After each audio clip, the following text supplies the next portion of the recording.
ఈరోజు నేను మీకు కాకరకాయ ఫ్రై ఎలా చేసుకోవాలో చూపిస్తున్నాను. చూడండి, కాకరకాయ ఈ సైజులో పీసెస్ కట్ చేసుకున్నాను.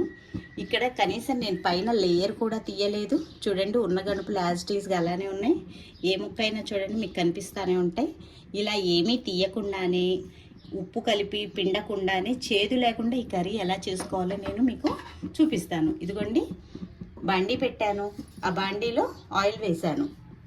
ఆయిల్లో 1/2 కిలో కాకరకాయలు వేస్తున్నాను. పీసెస్గా కట్ చేసుకున్న కాకరకాయలు.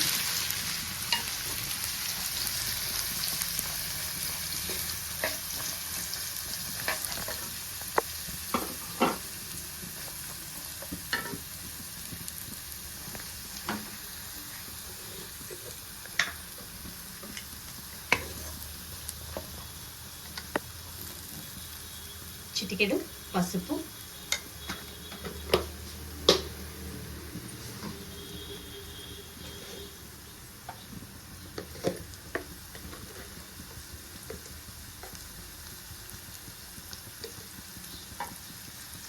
చిటికెడు ఉప్పు.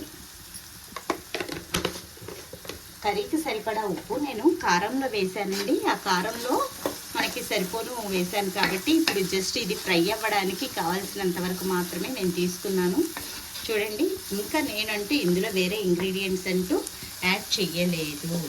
ఓన్లీ కాకరకాయలు పీసెస్గా కట్ చేసుకున్నాను. నూనె వేసాను. నూనె వేడెక్కిన తర్వాత ఆ కట్ చేసిన పీసెస్ నేను ఇందులో వేసేసాను. ఇప్పుడు అయ్యి ఫ్రై అయిపోయేలోపు కారం ఎలా తయారు చేశానో చెప్తాను.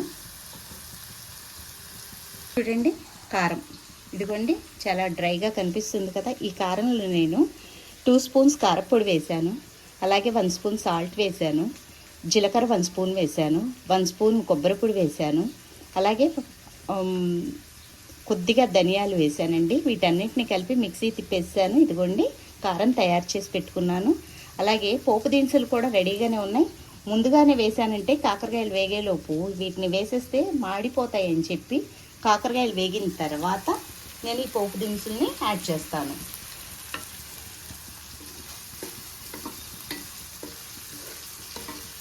కొద్దిగా కూడా చేదు ఉండదండి. మా ఇంట్లో వాళ్ళకైతే ఈ కర్రీ అంటే చాలా ఇష్టం.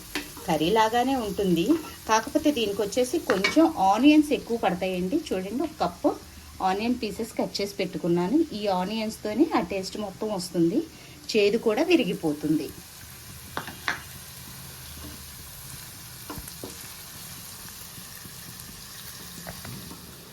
చూడండి, బాగా వేగిపోయినాయి కదా. ఇప్పుడు ఈ వేగిపోయిన వాటిని కొంచెం సైడ్ కనుక్కొని అందులో మనం ఈ పోపు దినుసులు వేసుకుందాం.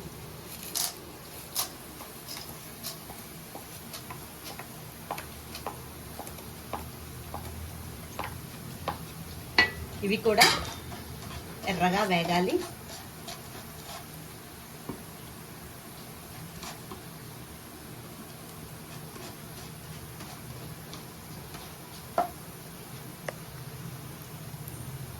ఇది వేగిన తర్వాత కట్ చేసి పెట్టుకున్న ఆనియన్స్ వేసేసేయాలి. వాటిని కూడా కొద్దిగా పక్కకు అనుకొని వాటిని వేద్దాం.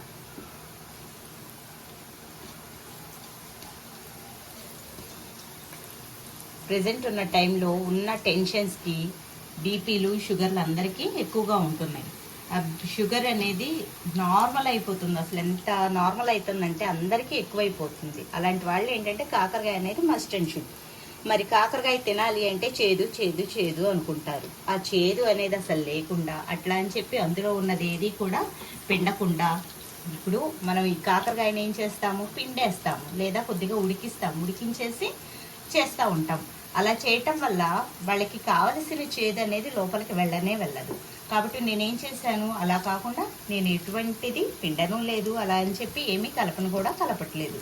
కావాల్సిన ఇంగ్రీడియంట్స్ మనకి ఏది అనేది చాలా తక్కువ వాటితో ఈ కర్రీని ఎలా చేసుకోవాలి అనేది మీకు చూపిస్తున్నాను. హెల్త్ పరంగాను మంచిది, అలాగే మనం టైం సేవ్ చేసుకోవడంలో కూడా బెటర్. ఇప్పుడు చూడండి, పోపు దినుసులు వేగినాయి కదా. ఇప్పుడు ఈ ఉల్లిపాయలు అందులో వేసేసుకుందాం. ఇవి కూడా వేగాలి.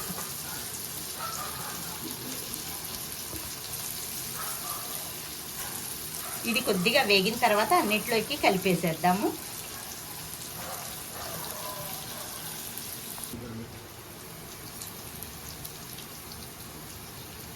చూసారు కదా వేగినవి. ఈ వేగిన దాన్ని ఇప్పుడు ఇవన్నిటిని ఇందులో యాడ్ చేసేసుకుందాం. ఇప్పుడు అన్నీ కలిపి పడతాయి, అంటే కాకరకాయలకి ఆనియన్ ఫ్లేవర్ కూడా పడుతుంది.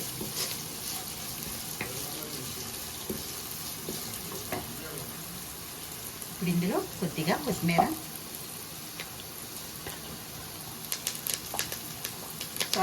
కరివేపాకు. ఇంట్లో కొత్తిమీర బాగా వాడతానండి. దాంతో ఏంటంటే మాట్లాడితే ఎందులో వేసినా కానీ పేరుకి నాకు అదే కొత్తిమీర అనే వర్డ్సే వస్తున్నాయి. ఇందులో వేసింది మాత్రం కరివేపాకు,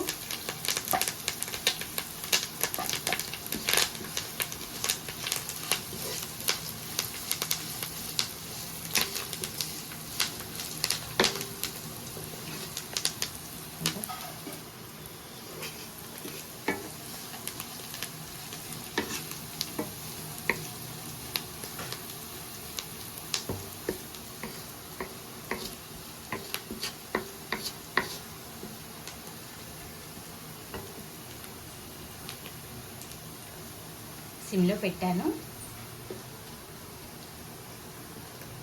ఈ ఉల్లిపాయ వచ్చేసి కాకరకాయకి కొద్దిగా పట్టుకున్న తర్వాత మనం కారం వేసేసుకొని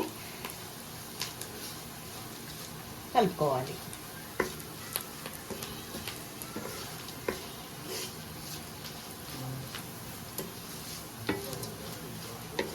నేను యూట్యూబ్ ఛానల్ కొత్తగా పెట్టానండి, buddies kitchen. Do share, subscribe, like చేయండి. ఎందుకంటే అలాగే కామెంట్స్ అనే సెక్షన్లో మీరు నాకు ఇవ్వాల్సిన వాల్యుబుల్ సజెషన్స్ అండి, అవి కూడా ఇవ్వండి. ఎందుకంటే నేను కొత్తగా నేర్చుకుంటున్నాను లేదా నేర్పిస్తున్నాను. ఎవరికైనా సరే రెండు విధాల అండి. నేర్చుకోవటంలోనే నేర్పించడం ఉంటుంది, నేర్పించడంలోనే నేర్చుకోవటం ఉంటుంది. నేను ఇంకా కొత్తగా ఏం చేయాలి అనేది నేను ఆలోచించుకోవాలి అంటే మీరు నాకు నేర్పించటంలోనే ఉంటుంది. సబ్స్క్రైబ్ చేయండి, షేర్ చేయండి, లైక్ చేయండి. ఇదిగోండి చూడండి వేగిపోయినాయి. ఇప్పుడు ఈ కారాన్ని మనం వేసుకుందాం.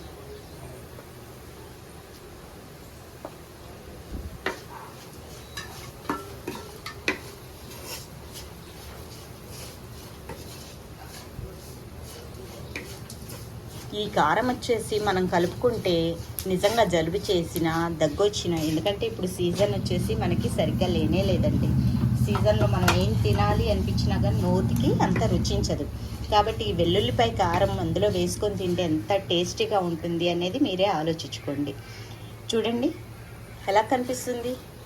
కాకరకాయ ఫ్రై అనైనా అనొచ్చు, కాకరకాయ కర్రీ అనైనా అనొచ్చు. చాలా తక్కువ ఇంగ్రీడియంట్స్తో తక్కువ టైంలో ఎలా మేక్ చేసుకోవాలి అనేది నేను పర్ఫెక్ట్గా చేసి చూపించాను. ఒకసారి నేను చెప్పిన ప్రాసెస్లో తయారు చేసి ఎలా వచ్చింది, మీకు ఎలా కుదిరింది అనేది కామెంట్స్ రూపంలో నాకు తెలియచేయండి. ఇప్పుడు దీన్ని మనం సర్వింగ్ బౌల్లోకి తీసుకొని సర్వ్ చేసేసుకుందాం. వేడివేడి అన్నంలో వేడివేడి కాకరకాయ ఫ్రై చేసుకొని తింటే ఆహా అని చెప్పకుండా ఎవ్వరూ ఉండరు.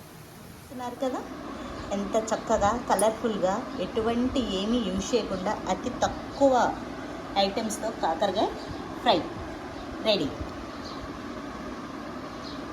ఎలా ఉందో టేస్ట్ చేసి చెప్పండి.